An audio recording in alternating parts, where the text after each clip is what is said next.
আমি এটার উপরেই মূলত আপনাদেরকে প্র্যাকটিক্যালি কিছু জিজ্ঞাসা করতে যাচ্ছি। ওকে?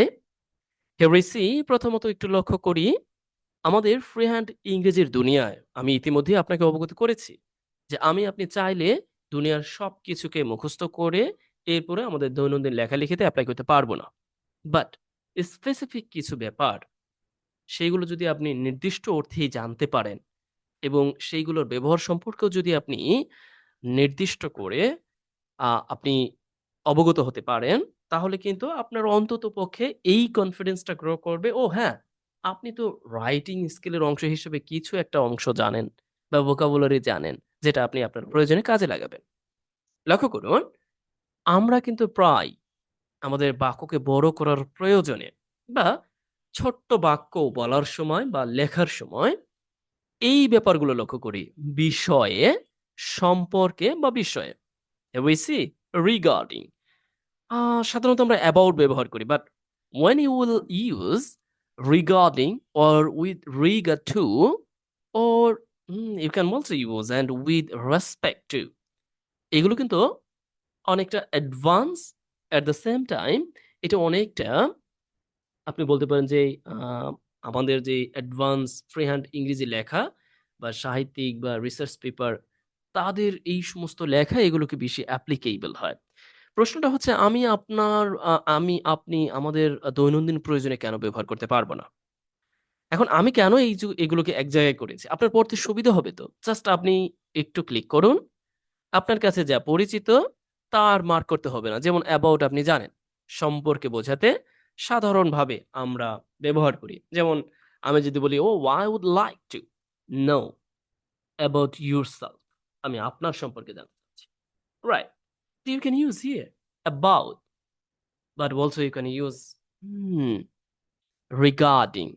বাট কোন ক্ষেত্রে আপনি ব্যবহার করবেন? সহজভাবে কোনো বিষয় বলার ক্ষেত্রে। দ্যাট মিনস কোনো বিষয় বলার ক্ষেত্রে। আপনি বলতে পারেন, "Oh, yes, and let's go. Have a conversation."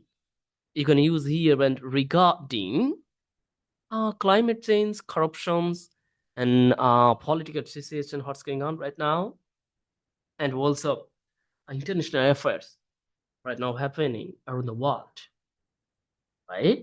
আর যদি আপনি একটু ভদ্র ভাষায় বলতে চান, ও হ্যাঁ, মানে আপনি ফর্মালি বলতে চান, সিম্পলি আপনি বললেন যে, "With respect to climate change, I would like to say something." আমি কিছু বলতে চাই। কি? এই ক্লাইমেট চেঞ্জ সম্পর্কে আমি কিছু বলতে চাই।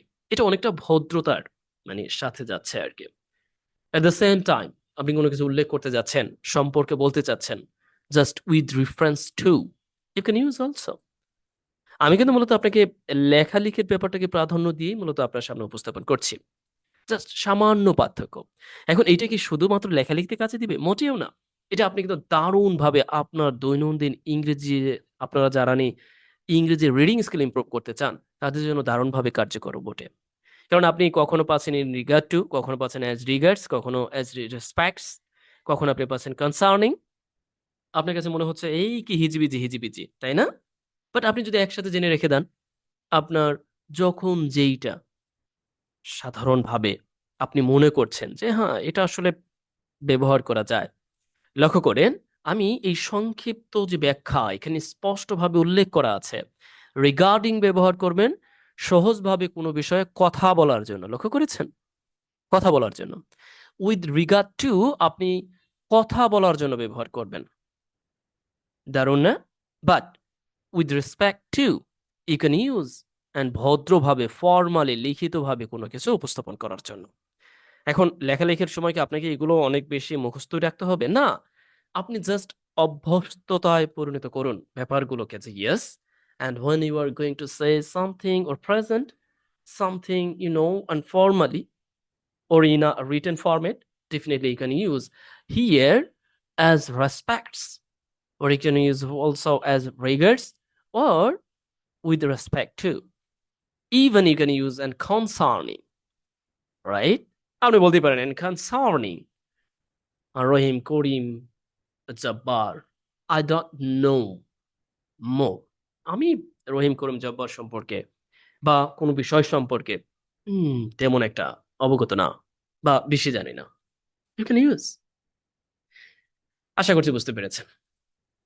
এখন আসুন আমরা একটু প্র্যাকটিক্যালি দেখার চেষ্টা করি এবং এইজন্য আমরা লাইভে চলে যাব। একই সাথে আপনাদের কোনো কথা বলার থাকলে দয়া করে আমাকে সে সম্পর্কে অবগত করতে পারেন। ইতিমধ্যে আমি অবগত করেছি যে কম্বাইন্ড ক্লাসে আপনারা এই ব্যাপারগুলো ইতিমধ্যে পেয়েছেন বা পেয়েছো না বটে। দয়া করে সেখান থেকে দেখে নেবেন। আর যদি না পেয়ে থাকেন এখান থেকে স্ক্রিনশট দিয়ে রাখতে পারেন। নতুন করে এটা দিচ্ছি না। জি। এখন আমরা আমাদের আ মূলত interact that means face to face বলতে পারেন। আমরা ক্লাসে চলে যাচ্ছি।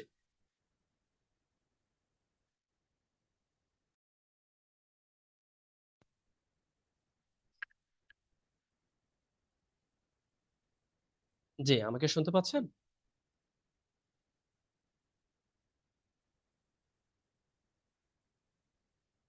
ওকে। এখন আপনারা যে কেউ কথা বলতে চাইলে আনমিউট করে কথা বলতে পারবেন। সেই ক্ষেত্রে করণীয় হলো দয়া করে আপনার পাশে শব্দ হচ্ছে কিনা সেই ব্যাপারে সতর্ক থাকবেন। কারণ এই রেকর্ড ক্লাসটি পাবলিক করা হবে।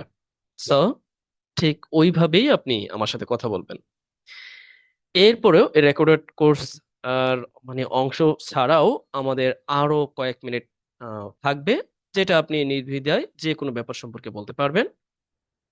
কমন প্রশ্ন করতে পারবেন। No problem. এখানে আপনি যেটা করবেন আশা করছি যে এই সম্পর্কিত বা a any grammatical structure of function সম্পর্কে আপনি জিজ্ঞাসা করতে পারবেন।